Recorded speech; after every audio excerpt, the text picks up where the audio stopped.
नमस्कार। आ, वेदांत दर्पण इस कार्यक्रम में प्राणाराम हिंदी यूट्यूब चैनल द्वारा संप्रचारित होता है। ये इस कार्यक्रम में आप सभी का स्वागत है। आज के इस एपिसोड में जिसमें आर्ट और वेदांत, कला और वेदांत को लेके बातें चर्चा हो रही है। पिछले एपिसोड में भी यही हुआ था। आज उसके आगे के क्रम को लेके और उसमें और भी क्या क्या शाखाएं हैं उसको लेके डिस्कस किया जाएगा। और ऋषि श्री गौतम चैटर्जी सर जो स्पीकर हैं इस कार्यक्रम के, वो मौजूद हैं कार्यक्रम में। स्वागत है सर। तो थैंक यू। वो जो पिछला एपिसोड था कि आर्ट, कला और वेदांत के ऊपर में, उसको आगे और ले जाते हुए मेरा जो प्रश्न था वो आपने बहुत अच्छी तरह उसको बताया था पिछले एपिसोड में। रही बात सर माइंड की, mind is an important factor in understanding Vedanta. Vedanta को समझने के लिए या परखने के लिए या वेदांत बनने के लिए, वेदांत में होने के लिए माइंड एक भूमिका है। क्योंकि माइंड को अगर नकार भी दे, नो माइंड भी कर दे, तो उसके द्वारा के अलावा कैसे पहुंचेंगे? ये भी है, इसको लेके भी तर्क है और इसको लेके भी काफी है चीजें कि विदाउट द माइंड ऑल्सो कोई पहुंच नहीं सकता। There should be a medium, एक मीडियम तो चाहिए कि जिस मीडियम के द्वारा हम समझ सकते हैं, चाहे ना देखें। If it is out of the senses, पांच इंद्रियों से परे है वेदांत, तो लेकिन माइंड को कैसे हटा? लेकिन नो माइंड के स्टेटस में जहां आता है वहां आता है ब्लिस। और ये सारी चीजें हम चर्चा कर चुके हैं, आप बोल चुके हैं इसके ऊपर। तो कला में माइंड का प्रयोग होता है सर। एक कलाकार जब तक उस छवि को अपने मन में नहीं बनाएंगे तब तक उसको वो प्रस्तुत नहीं कर सकते हैं। ये प्रस्तुतिकरण होता है, परफॉर्मिंग होता है कला को। और जब वो योग में बन जाता है वो फिर एकात्म हो जाता है, फिर उसको हम वेदांत की ही स्तर में आ जाते हैं। पर सर मेरा प्रश्न ये है कि ये जो नो माइंड का स्टेटस है, नो माइंड और कला और वेदांत, इन तीनों का जो रिलेशनशिप है या परिपूरक कह सकते हैं, या है या नहीं? मैंने आपने तीन तत्व लिए, जी नो माइंड, आर्ट और वेदांत। जी जी कि जब मन नहीं है यानी कि नथिंगनेस है, शून्य है। जी, शून्य है। और एक आपने कला लिया और एक आपने वेदांत। जी इसमें एक सामान्य सी बात मैं पूछना चाह रहा हूँ साधारण बच्चे की तरह से, जी जी कि कला में मन की भूमिका होती है या प्रतिभा की भूमिका होती है? क्या प्रतिभा और मन के बीच में कोई रिश्ता है? जी, बिल्कुल सर, प्रतिभा तो होती ही है। प्रतिभा अगर नहीं होगी उसमें, उसमें ऑलरेडी अगर लाइट नहीं होगी तो वो कला, जैसे आपने सर पत्थर की एक उदाहरण दिया था कि एक स्क्वायर पत्थर है, वैसे उस पत्थर में सभी को नहीं दिखेगा। अगर जिसमें प्रतिभा होगी वही उस चीज को समझ सकते हैं कि इस पत्थर को किस प्रकार हम काटे, कैसे बनाए, कैसे इसको शेप देंगे। तो वो प्रतिभा है सर। और आप कह रहे थे कि मन, बिल्कुल मन, मन के अलावा तो होगा ही नहीं सर ये। वो आएगा डिवाइन इम्पल्स से ही, इम्पल्सली आएगा, नेचुरली आएगा। पर सर मन भी उस प्रकार से उसका तैयार हो गया है जब भी जाके वो कर सकते हैं ऐसे। तो यानी प्रतिभा को आप लाइट कह रही है ना? जी अब ये लाइट जो है आईने में रिफ्लेक्ट करेगा। जी आईने में अगर बहुत धूल हो तो उसमें अच्छे से रिफ्लेक्ट करेगा, धूल नहीं हुआ तो उसमें जिसमें साफ है, जिसमें धूल नहीं है। बस। तो मन को यही तो साफ होना है, इम्प्योरिटी से तो हटना है मन से। इम्प्योरिटीज का हटना ही तो नो माइंड है। इसको हम लोग सरल ढंग से ऐसे समझें कि अगर कोई शांत प्रकृति का कलाकार है, उसको चंचल प्रकृति का राग, फॉर एग्जाम्पल राग सोहिनी गाना है, गा देगा। लेकिन क्या चंचल प्रकृति का कोई व्यक्ति है, गायक है, वो शांत प्रकृति के किसी राग को, जैसे दरबारी या श्री है, शांत प्रकृति माने जिसमें गहनता भी है बहुत ज्यादा, हम्म। क्या वो गा सकेगा? चूंकि ये आपका एरिया है इसलिए आप बताइए। नहीं सर, मैं तो नहीं गा श्रोता हूँ। पाएगा, बिल्कुल नहीं गा पाएगा, बिल्कुल समझ नहीं पाएगा उस चीज की। इसलिए नहीं गा पाएगा क्योंकि वो चंचल है। पहले चित्त को, माइंड को शांत करना होगा ना। जी। यानी चंचलता जो है, रेस्टलेसनेस जो है, वो एक तरह से धूल हुई, इम्प्योरिटीज हुई। जी।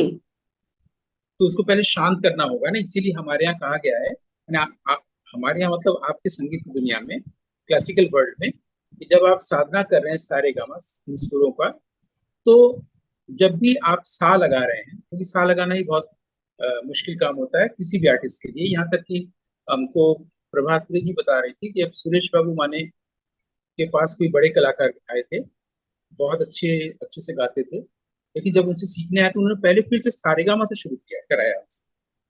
क्योंकि वो अगर पक्का है तो पूरा गाना भी सही होगा, बिल्कुल है ना। बिल्कुल। तो मुझे ये बात अच्छी भी लगी और थोड़ा सा अजीब सा भी लगा कि एक अच्छा खासा गायक अगर फिर से किसी दूसरे कलाकार से सीखने आ रहा है, सुरेश बाबू वहां से, तो फिर से वो सारे काम से क्या शुरू करवा रहा है। वो सीधे जहां तक हो चुका है उसका आगे बताएं। लेकिन इसकी गहराई में देखा गया कि इतना ही काफी है। सही सुर, जिसको बिस्मिल्लाह खां साहब के शब्द में सच्चा सुर लग जाए, बिल्कुल वो ये बिल्कुल। प्रार्थना करते थे। तो सारे गामा का लगना, सा का लगना, तो जब कहा जाता है कि सा जब आप लगा रहे हैं, तो अगर आप किसी ध्यानस्थ योगी की कल्पना करें, तो आपके गले में वो सच्चे सुर की तरह से प्रतिष्ठित होने लगता है। यानी बिल्कुल। एक रूप सामने आ जाए। क्योंकि अगर ध्यानस्थ योगी की जगह पर अगर बहुत तेज भागता, खेलता, दौड़ता, गिरता बच्चे की आप कल्पना करें सा लगाते समय, नहीं होगा सर। साधना के समय, नहीं होगा ना। नहीं तो होगा। यानी कि हम जब सुर लगाते हैं तो हमको शांत होना पड़ता है, हमें थोड़ा सा ध्यान लगाना पड़ता है। इसीलिए राग ध्यान की हमारे यहाँ परिकल्पना रही है, हर हम्म। राग को गाने के लिए मन करना है ना। क्यों कर, क्यों नहीं हम दौड़ते दौड़ते, बॉल खेलते खेलते, बास्केटबॉल खेलते खेलते सुर लगाते हैं एक नहीं। जगह? क्यों ऐसा? हाँ, आप देखिएगा कोई ड्रामा हो रहा है, एक्टिंग करते करते कोई अचानक से राग मधुबंती नहीं गाने लगता है। गायक भी जब स्टेज में आता है, पहले बैठता है, सुरों को माइक टेस्ट करता है, सुर लगाने का प्रैक्टिस करता है, ड्रीम रूम में या हम्म। कहीं भी। तो कहीं ना कहीं अपने आप को शांत करता है ना, अपना ध्यान बिल्कुल। को एकाग्र करता है। ठीक है। यानी एकाग्र का न होना इम्प्यूरिटी है। हाँ, और हम इम्प्योरिटी। इस इम्प्यूरिटीज को ही एक दूसरा नाम दे सकते हैं, माइंड। जहां पर इम्प्यूरिटीज हैं भीतर, वो माइंड है। या उसको ऑर्डिनरी माइंड बोले, या कॉमन मैन की माइंड बोले, क्योंकि वो तो सुनने आया है, वो सहृदय गायक नहीं है। उसे अभी सहृदय होना है, तब एकांकित हो। बिल्कुल। क्योंकि उसने जो सुर लगाया है, जैसे म्यूजिशियन इसको जान सकता है कि जो धैवत दरबारी में लगा है वही दरबारी किसी और राग में नहीं लगा है।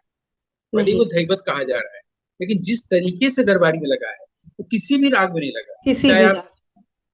जनक जन्य राग में चले जाइए और वर्गीकरण हम्म। में चले जाइए, हजारों राग नया बना लीजिए, राग अनुरंजनी गा लीजिए, नया राग बना लीजिए, लेकिन धैवत आप लगाएंगे तो दरबारी की तरह से नहीं लगेगा। बिल्कुल।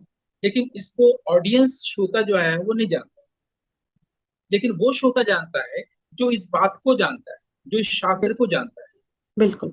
तो जब आपका धैवत दरबारी का लगा, तो उसका जो वहां निकला, वो कॉमन माइंड के वहां से थोड़ा डिफरेंट।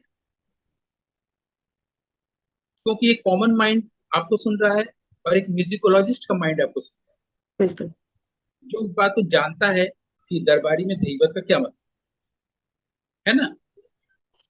तो ऐसे में हम कह सकते हैं कि जहां भी इम्प्यूरिटीज है वो माइंड है, या इंडिविजुअल माइंड है, या कॉमन माइंड है। जब ये इम्प्यूरिटीज नहीं रहा तो माइंड का एक दूसरा स्तर हो गया। यहाँ पर मैं एग्जांपल एक देना चाहेंगे कि चाइना में वर्षों से ऐसा हो रहा है कि पेंटर जो है वो ब्लैंक कैनवास के सामने, इजिल में, इजिल जो लकड़ी का फ्रेम होता है जिसमें उसने व्हाइट कैनवास रखा है, और सामने बैठ के देर तक वो ध्यान करता है, मेडिटेट करता है। और तब तक मेडिटेट करता है जब तक उसके पास इम्प्यूरिटीज न चला जाए। जैसे ही जाता है तो कुछ रिफ्लेक्ट करता है, उसको बनाने चला जाता है। तो वो चित्रकार जो है, जो वेदांती हुआ ना, नो माइंड के स्टेट में पहले आया, एग्जैक्टली बुद्धिस्ट आर्ट में भी यही होता है। सर बुद्धिस्ट आर्ट जहां जहां विश्व में गया। हाँ, आप बुद्धिस्ट का बताइएगा मुझे। अचानक अभी एक चीज सर माइंड में आया कि सर ये माइंड की जो बात है, ये no mind is zero mind, if we take it that way. No mind, नहीं, नो माइंड नहीं जीरो तो माइंड, उसको भी और पहले देखो, कैन बी ये टेल नो इट माइंड किसको प्योर कह रहे हो? Mind? Can be tell it pure mind? हाँ, अगर प्योर माइंड है, नो माइंड है, तो फिर प्योर आर्ट है, आर्ट में प्योरिटी है। बिकॉज सर और नो माइंड मतलब अगर हम इस प्रकार लें कि no impure mind, like no mind, अगर हम शाब्दिक इसका अर्थ लें सर, नो माइंड का, तो वो जीरो माइंड हो जाता है, अगर इस प्रकार से ले तो। मतलब नहीं, हम लोग इम्प्योर माइंड का हटना और जीरो माइंड का होना, इसको भी थोड़ा सा देख लें क्या हम कहने जा रहे जी जी जी। हैं। जब कोई थॉट नहीं है, कोई भी थॉट नहीं है, अच्छा बुरा हाँ कोई भी हाँ थॉट नहीं है, हाँ। हम जीरो माइंड के लिए पहले देख रहे हैं। माइंड का मतलब थॉट। जी। जब कोई थॉट नहीं है तो वो हाँ शून्य है, कुछ भी नहीं। हाँ। ठीक है। थॉट का मतलब है नेम एंड फॉर्म। जी। एक हमने गिलास लिया है, ग्लास एक रूप है, उसको नाम ने दिया है ग्लास, हम्म। इसे पानी पीते हैं। ठीक है। अगर वो नेम एंड फॉर्म नहीं रहेगा तो वहां पर क्या बचेगा? कुछ नहीं, जी नथिंगनेस। जी ये नो माइंड है। जी। ठीक है। और अगर हम इसको ऐसे भी देख सकते हैं कि उस गिलास को आप उसके तोड़ते चले जाइए, लास्ट में जो बचेगा वो अंततः वही चीज बचेगा जिससे गिलास की रचना हुई है, यानी कि सिलिकॉन। हम्म। केमिकल हाँ, नाम है इसका जो दूसरे में। उसका तो सिंपलेस्ट उससे फॉर्म है। यानी सोना अगर है तो उसे आप कोई भी रूप दे दीजिए, कंगन बिल्कुल बना बिल्कुल लीजिए या गले बिल्कुल। में बना लीजिए, है बिल्कुल तो सर। सोना ही। वैसे बिल्कुल। ही सिलिकॉन है, उससे आप गिलास बनाइए, कप बनाइए, जो भी बनाइए, रूप अलग अलग दे रहे हैं, है तो हम्म। सिलिकॉन। मूल बिल्कुल। तत्व तो वही है। तो जब नो माइंड की स्थिति होती है तो मूल तत्व कहीं ना कहीं रहता है। वो मूल तत्व है नथिंगनेस, शून्य। Nothingness, okay. नो। और वो इतना शून्य है कि आपको पूर्ण करता है। हाँ। ठीक है। तो अगर नथिंगनेस का मतलब है फुलफिलमेंट, फुलनेस, तो हम लोग नो माइंड के अर्थ को समझ समझ गए। तो नो माइंड का मतलब कुछ भी नहीं होना नहीं है, थॉट का नहीं होना है, थॉट का नहीं होना। करेक्ट। लेकिन फुलनेस का होना है। फुलनेस का होने का मतलब है विराट हो जाना है, अनंत हो जाना है, अनंत जितना हो बड़ा जाए। ये पृथ्वी से भी बड़ा जी यूनिवर्स हो जी। जाना है। यहाँ पर एक छोटी सी बात हम बताएंगे, जो शून्य शब्द है जिसकी अभी हम लोग बात करें, शून्य का मतलब रिक्तता नहीं, निहिलिज्म हम्म नहीं। शून्य हम्म शब्द जो है वो सुई धातु से बना है, जिसका मतलब होता है टू एक्सपैंड। हम्म। और ब्राह्मण ब्रह्म ये जो है, ये जिस धातु से बना है वो है प्री। प्री का मतलब होता है टू एक्सपैंड। To expand. यानी कि ब्राह्मण का जो मतलब है वही शून्य का भी मतलब है। जी। यानी विराट होना, एक्सपैंड करना, या टू स्वेल। स्वेलिंग होती है ना, सूज जाता है हमारे शरीर में कोई चीज, टू हम्म। एक्सपैंड। तो शून्य का जो मतलब है वही ब्रह्म और ब्राह्मण का भी, क्योंकि दोनों एटिमोलॉजिकली एक ही मतलब बता रहे हैं। तो जब हम अपने माइंड के थॉट्स को हटाते हैं तो अपने आप को व्यापक करते हैं। बिल्कुल। जब हम इम्प्यूरिटीज को हटाते हैं, यहाँ पर इम्प्यूरिटीज थॉट्स हैं। माइंड की इम्प्यूरिटीज का हटने का मतलब है माइंड में थॉट का न होना। माइंड के थॉट का न होने का मतलब है हम अपने आप को व्यापक कर रहे हैं, विराट कर रहे हैं। हम्म। और अब यहां से हम पेंटिंग बनाएंगे इस जी स्टेटस। जी। क्लियर हो गया, है ना? तो mind, pure mind, no mind, इसका फर्क समझ में आ गया। अब माइंड में थॉट का ना होना क्या है? आप कहेंगे कि थॉट तो हमेशा ही आएगा, 24 घंटे में बिना थॉट के आदमी रह ही नहीं सकता है। हम्म। लेकिन अगर आप प्रेजेंट मोमेंट में हैं तो माइंड में थॉट नहीं, या माइंड नहीं। अगर कोई प्रेजेंट मोमेंट में है, क्षणम में है, यानी कि एक हम्म। सेकंड का 1000वां भाग, तो उसके पास कोई थॉट नहीं है। जैसे ही आप प्रेजेंट मोमेंट में रहते हैं वैसे ही आपके पास थॉट नहीं होता है, यानी माइंड नहीं होता है, यानी इम्प्यूरिटीज नहीं रहती है। नहीं रहती। यानी अब आप विराट हो चुके हैं, अब आप विश्वात्मा से जुड़ चुके हैं। अब बिल्कुल। वो जो विश्वात्मा है, the expanded universal mind mind. है, हाँ।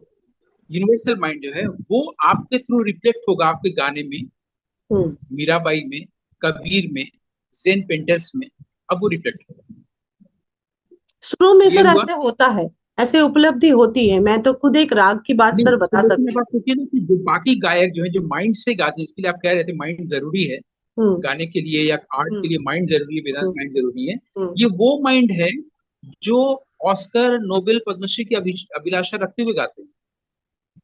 गुरु का काम ये है यहाँ पर शिष्य के लिए कि पहले वो नो माइंड स्टेटस को समझाए और नो माइंड करे, व्याकरण तो सिखाए कि गले का घूमना क्या होता है, मूर्ति क्या होता है। ये हम्म। तो व्याकरण हुआ, लेकिन उससे पहले भाव दशा के लिए उसको पहले नो बिल्कुल माइंड में आना सिखाया। बिल्कुल नो माइंड बिल्कुल। में होने का मतलब ये नहीं कि उसके पास आठों इमोशन नहीं होंगे। हम्म। नो वो माइंड तो का मतलब ये जरूरी नहीं है कि सर, वो भाव तो। नहीं होंगे।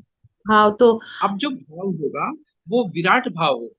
वो मीराबाई जो खुद कोई पद बोल रही है, गा रही है जंगल में, वो भाव होगा। कबीर का भाव होगा। पहले के ऋषि मुनि जो कलाकार होते थे, कवि या ऋषि, वो इस भाव से रचना किए। हम बिल्कुल लोग छोटे इंडिविजुअलाइज माइंड से रचना करते हैं, और इसलिए हम लोग चाहते हैं, हम लोग देना नहीं चाहते हैं, सिर्फ चाहते हैं। हम लोग पास अच्छा लगना नहीं है, हम लोग को सब कुछ मिलता है, घर, गाड़ी, पद्मश्री और ऑस्कर सब मिल जाता है, फिर भी हम लोग गरीब ही रह जाते हैं।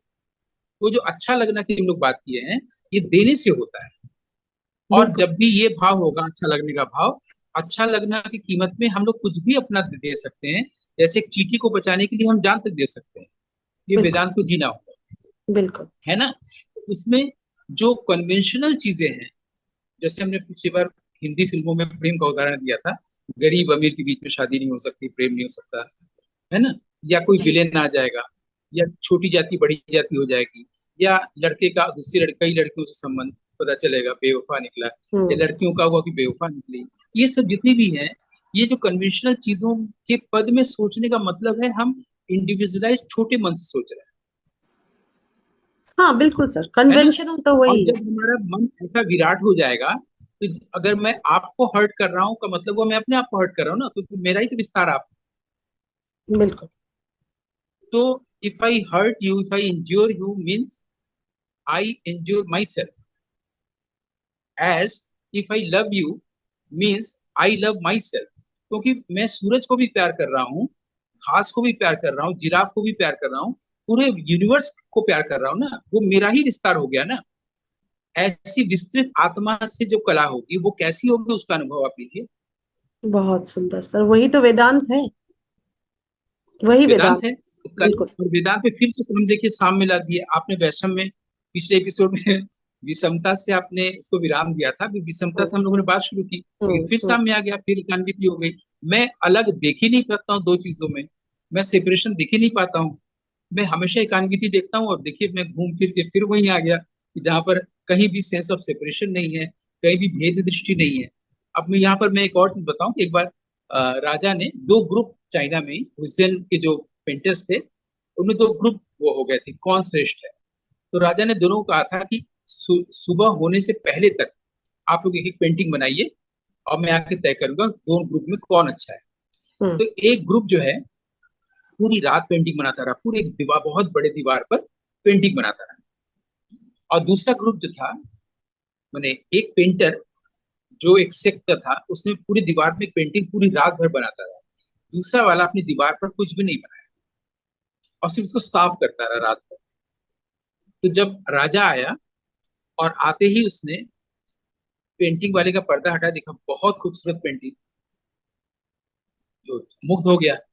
फिर उसने दूसरे को हटाया, तो दूसरे को देखा कि उसमें इसी पेंटिंग का रिफ्लेक्शन पड़ रहा है, वो हम्म। और सुंदर लग रहा है, और उसको बोला कि ये श्रेष्ठ।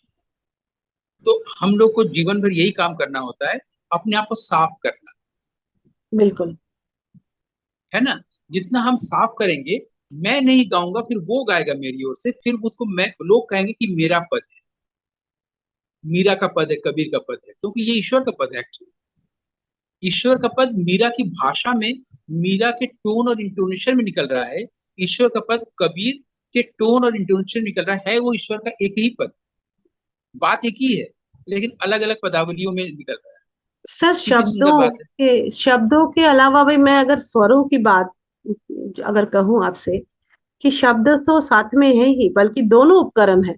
शब्द तो है ही, एक एक और रचनाओं स्वर, में शब्द तो है भी, और स्वर में बिल्कुल। भी सर ऐसी चीज, ऐसी फ्रीक्वेंसी है स्वर के हम्म, ऐसी फ्रीक्वेंसी वो है स्वरों में, अ, मतलब आप जानेंगे इसको कि उस स्वर के साथ में जब वो शब्द का या ऐसे कोई शब्द का ऐसे दो उपकरण हो गए ना, केवल शब्द के माध्यम से शब्द नहीं, में अगर हम इसको ऐसे क्यों ना कहें कि शब्द में ही स्वर है, हम शब्द में अलग स्वर। से स्वर लगाने की कोशिश करते हैं शब्द के साथ, शब्द हम्म। में ढूंढे कि कौन कौन स्वर कहाँ लगा है। जी। वर्ण में ही जो वर्णों से अक्षरों से शब्द बना है, तो राहुल देव बर्मन यही करते थे, वो उसी में रिदम खोजते थे। तो पहले रिदम से सुर बनाते थे, और वो देखते हाँ थे कि शब्द में ही कहाँ पर आघात है, कहाँ पर रिदम है, और हाँ। उसी में सुर देते थे, अलग से सुर नहीं लगाते थे। वो जी। रिदम से सुर बनाते थे, रिदम से लय से वो सुर बनाते थे शब्द में। जैसे कोई शब्द आप बोलती हैं तो वो बहुत लिरिकल लग सकता है, कोई शब्द मैं उसी शब्द को बोलूंगा और बहुत ही बकवास लगेगा, कैसे बोल रहा है। हाँ, और कुछ लोग बहुत लिरिकली उसी शब्द को बोलते हैं, तो सुनने में टोन अच्छा की लगता है। टोन सुनने में होती है। अच्छा लगना, सुनने में अच्छा लगना, आपने भी हम्म। नहीं गाया, मैंने भी नहीं गाया, लेकिन मेरा सेंटेंस जो है वो मुझे प्रोज, दूसरों को प्रोज लगा। सेम सेंटेंस आपने बोला वो लोगों को लिरिकल लगा, तो आपने श्रुति सुर अलग से नहीं मधुर, लगाया, आपने जिसको श्रुति मधुर श्रुति कहा मधुर। जाता है। इस स्वरों के बीच में श्रुतियां होती है, 22 श्रुतियां हम्म। होती हैं, हम्म। और इसीलिए 7 स्वरों में, हालांकि कई लोग बोलते हैं कि उनके गुरु ये सिखाते हैं कि एक स्वर के भी 7 नाम होते हैं और कई नाम होते हैं, और हम्म। वो फिर अल्पतम और क्या क्या होता है, ऐसा कुछ भी नहीं होता है। सीधी सीधी बात है कि एक स्वर और दो स्वर के बीच में 22 श्रुतियां होती हैं, हम्म। श्रुत्यंतर होता है, हम्म। श्रुतियों का अंतर होता है। अलग बिल्कुल। से एक स्वर के भी कई स्तर और कई नाम होते नहीं है, जी जी। क्योंकि क्योंकि अगर होते तो हम उसको सुन सकते और गा सकते, क्योंकि वैसे तो जो सर हर स्वर गूंगा ही वही सा होता है है। जो गूंगा वही होता है जो हाँ, बहरा होता है। वही। जैसे जब बच्चे का जन्म होता है तो उसके कान के पास नर्स जाके ताली बजाती है हाँ। ना, तो सुनता है तब वो रोता है, तो लोगों को पता चलता है कि बच्चा पैदा हुआ है। जी जी। लेकिन सबसे पहले वो जो आवाज उसके कान में गई, अगर वो बहरा है, उसको सुनाई नहीं देता, वो रोएगा नहीं। हम्म। बहरे आदमी गूंगे होते हैं, गूंगे का इलाज करने के लिए उसका बहरापन डॉक्टर हटाते हैं, ये भी हम्म। हम लोग को जानना चाहिए। तो अगर एक स्वर के कई अल्पतम आदि आदि नाम होते हैं तो हम हम्म। सुन नहीं सकते, बिल्कुल। तो ऐसे स्वर का होने का फायदा क्या है।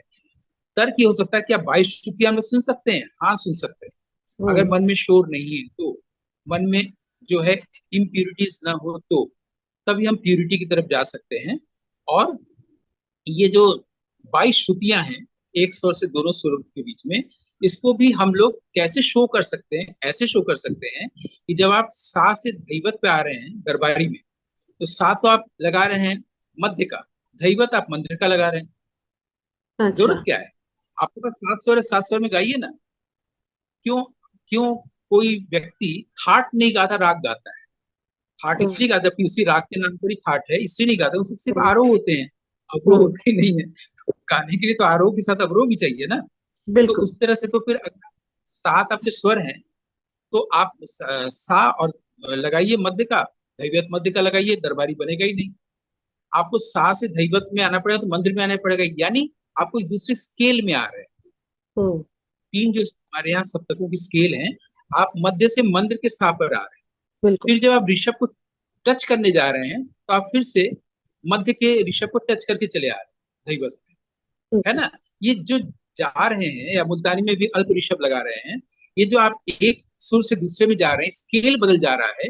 ये क्या बदल हम्म। रहा है? श्रुतियां ही तो बदल रही है, इसको तो श्रुत्यंतर बिल्कुल। कहा गया है। बिल्कुल। इसी बात को तो सारनाथ चतुष्टय में समझाया गया था पहले। बिल्कुल। तो हाँ। आप जब एक सुर से सा से रे में जा रहे हैं, जो 22 श्रुतियां हैं, 22 श्रुतियों को अनुभव भी किया जा सकता है, सुना भी जा सकता है, शो भी किया जा सकता है। हम्म।